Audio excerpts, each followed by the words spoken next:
Di dalam Al-Quran tidak ada penjelasan keterangan bahwa Allah membuat roh manusia lebih dulu daripada alam semesta. Nah, kalau dalam agama lain ada, agama Buddha, agama Hindu, jadi bahwa 8.000 tahun sebelum Masehi di India itu orang sudah meyakini adanya alam arwah. Nggak tahu berapa triliun lah pokoknya. Kita ini sebelum lahir dulunya ada di alam arwah, nggak tahu di mana adanya, jumlahnya nggak tahu berapa ratus miliar, berapa triliun kita nggak tahu, tapi itu jumlahnya tetap. Nah, nanti jumlah yang tetap itu ini disebut dengan dalam bahasa Buddhanya namanya, punten saya bukan lagi menyalahkan, enggak, ini lagi membandingkan aja, namanya samsara. Dalam agama Buddha namanya samsara. Nah, itu nanti diturunkan satu persatu, lahir. Nah, nanti kalau sudah mati balik lagi ke alam rohani lagi. Itu namanya reinkarnasi. Oke. Nah, dalam proses reinkarnasi itu nanti berlaku lagi istilahnya hukum karma. Kalau waktu lahir pertama dia berbuat jahat, jadi maling, jadi pencuri copet, dia mati, reinkarnasi balik lagi menjadi makhluk yang lebih rendah. Tadinya anaknya orang kaya, lahir lagi anaknya orang miskin. Sudah itu jahat lagi, mati, kembali ke alam arwah, turun lagi sampai kepada bentuk binatang nantinya. Itu namanya reinkarnasi. Jadi ada orang yang kembali lagi. Nah, ini mungkin umat Islam karena mungkin sebelum Islam masuk ke Indonesia kita dulu berkian semacam itu dengan tidak menyalahkan, punten ini mah. Jadi dikiranya reinkarnasi itu ada di dalam Al-Qur'annya, ada rujukan bahwa ada reinkarnasi, yaitu seperti dalam surat Yasin yang berbunyi wa man nu'ammirhu nunakkisu fil khalqi afala ta'qilun. Tuh dalilnya, dalil reinkarnasi. Ntar dulu kita koreksi dulu ini ente paham nggak?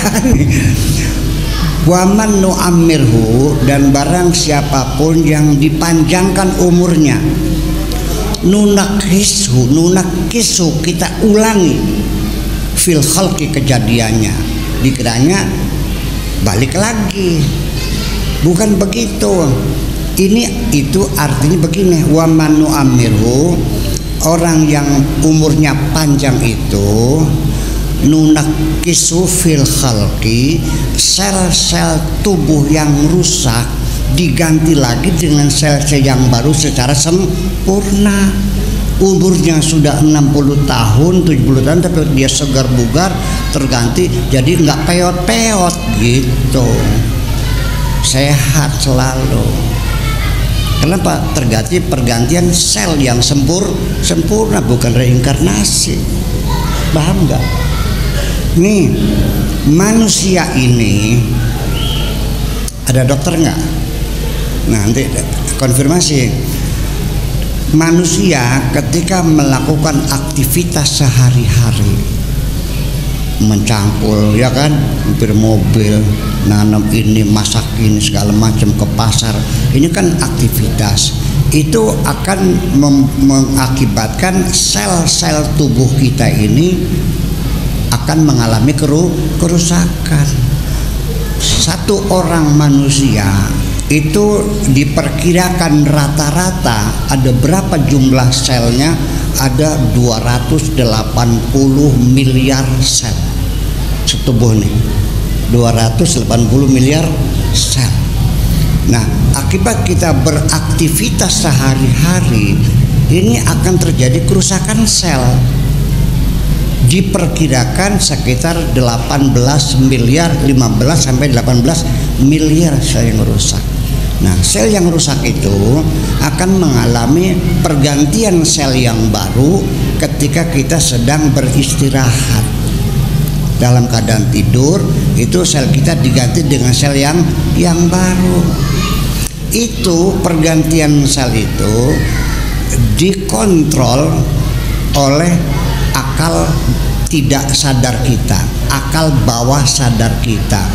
Oleh kata orang Arabnya al-aqlul la wa'yi, akal tidak sadar ini mengontrol tugas yang lebih luas daripada akal sadar. Kalau akal sadar yang dilihat, yang kelihatan, gelas ini, tisu, mau ngelap mulut ngambil tisu, mau minum kopi digulek, mau ngomong melepon temen dari namanya dipejet di telepon, seperti itu. Tapi jantung berdegup, paru-paru kembang kempis, memompa darah, itu bukan kerja otak sadar kita, otak tidak sadar kita yang bekerja. Nah, makanya ketika pergantian sel baru itu secara sempurna, itu termasuk wa man nu'ammirhu nunakisu fil khalqi, bukan urusan reinkarnasi. Ya silakan kita debat, silakan kalau perlu, bahwa dalam Islam nggak ada reinkarnasi, nggak ada hukum karma. Ya kita mata ibnu Adam in qata'a amaluh, selesai sudah, nggak bakal bolak-balik begitu. Itu bedanya dengan tidak menyalahkan siapapun. Ya, jadi artinya bahwa bagaimanapun tidak bisa dihindari, kita dalam pertarungan peradaban itu mesti ada saling pengaruh mempengaruhi. Nah, itulah makanya, sehingga di situ ada hukum reinkarnasi, ada hukum karma. Nah, makanya supaya kita ini bisa melepaskan samsara, artinya rohani yang menderita ini, dengan istilah samadhi, renungan spiritual. Begitu kita sudah menemukan jati diri kita, ini begitu kayaknya, kira-kira, mohon maaf barangkali salah. Nah, baru itu kita baru masuk ke dalam wilayah kebahagiaan yang abadi, namanya nirwana. Begitu. Dalam Islam nggak ada surga nanti terakhir, kalau udah mati semua gitu. Jadi itulah persoalannya banyak sekali. Kemudian untuk membantah bahwa Nur Muhammad diciptakan sebelum langit bumi, apa betul? Di Al-Quran mengatakan bahwa manusia dijadikan itu sekarang, dulu mah nggak ada namanya alam arwah tuh, nggak ada. Yuk kita dengarkan dalam surat Al-Insan. Bismillahirrahmanirrahim. Hal ata 'alal insani hinum minad dahri lam yakun syai'an madhkura. Inna khalaqnal insana min nutfatin amsyajin nabtalihi wa ja'alnahu sami'an basira.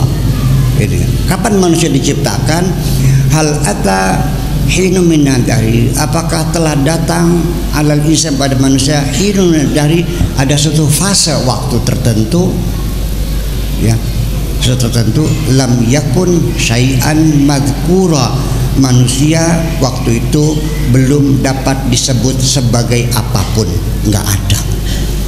Manusia nggak ada, nggak roh, nggak jasad, nggak ada. Kapan diciptakannya? Inna ja'alnal insana min nutfatin amsyaj. Manusia diciptakan dari nutfah, dari sperma yang bercampur dengan ovum. Nabtalihi, disitulah terjadi proses embriologi. Wa ja'alnahu sami'an basira, baru setelah itu sebagai manusia yang bisa melihat dan bisa mendengar. Itu informasi jelas, nggak ada itu namanya alam dalam Islam. Dengan tidak menyalahkan, kita lagi mengkonfirmasikan dalam Al-Quran tidak ada namanya Nur Muhammad, adanya laulaka seperti sudah diciptakan dari rohani munculnya. Itu mungkin pengaruh yang lain. Kemudian lagi juga ada yang mengatakan bahwa dalil lagi, ini banyak Al-Qurannya yang menjadi ayat-ayat mirip-mirip kayak reinkarnasi itu ada. Seperti wa idz akhadha rabbuka min bani adama min zuhurihim dzurriyyatahum.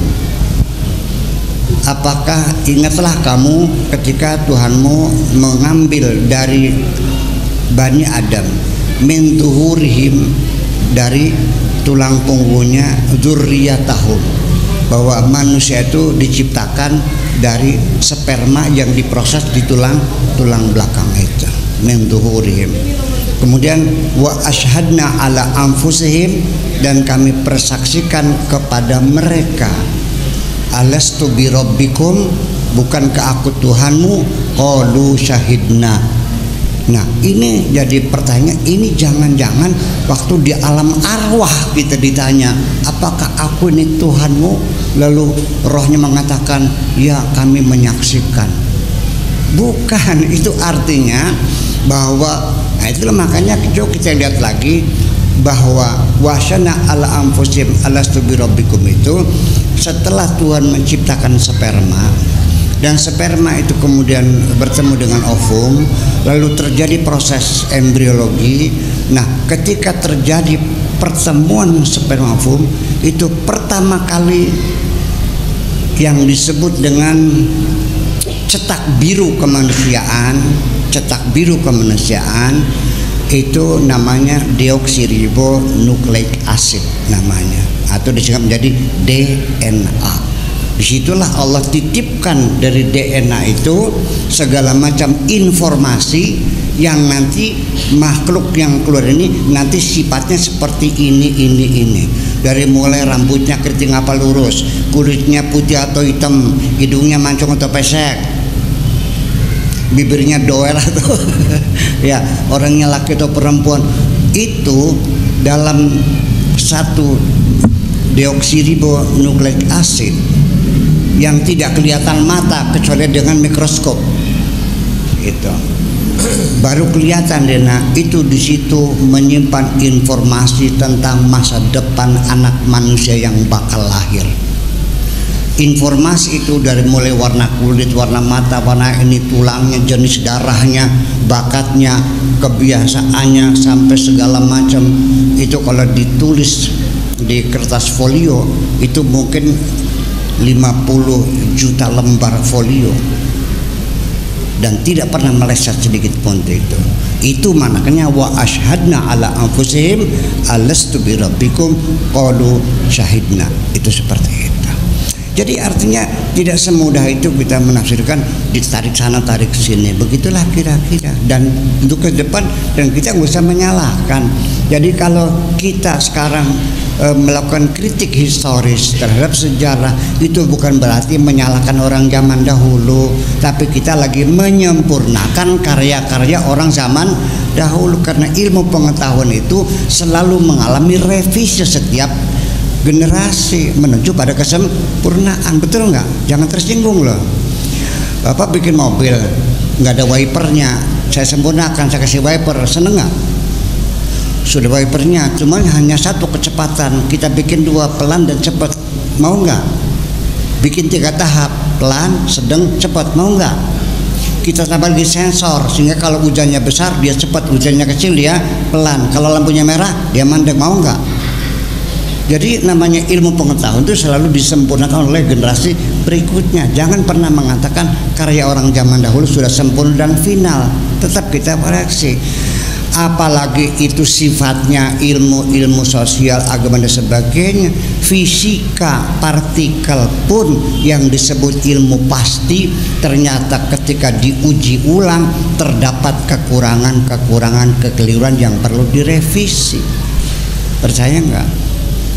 Nah, itulah makanya jadi kita mesti jelas sekali bahwa ke depan umat Islam, cobalah daripada kita terjebak kepada ritual-ritual saja, cobalah kita titip sama anak-anak kita, suruh ngaji dong, suruh belajar.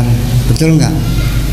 Pesantren kan sana di Jombang, di Kediri, terserah ada di mana, supaya anak-anak kita masa depan kita nanti, kalau nanti ilmu pengetahuan membuktikan keliru, kan bisa pada murtad anak-anak kita. Betul nggak? Kita buktikan sekarang, yuk. Yang kira-kira ini coba kita perbaiki semuanya. Karena walau bagaimanapun juga namanya karya tulis tetap aja ada kekeliruan gitu. Saya kira ini waktunya sudah cukup lama saya bicara ini karena ada sesi tanya jawab. Tanya jawab itu artinya saya ingin belajar dari orang Cengkareng.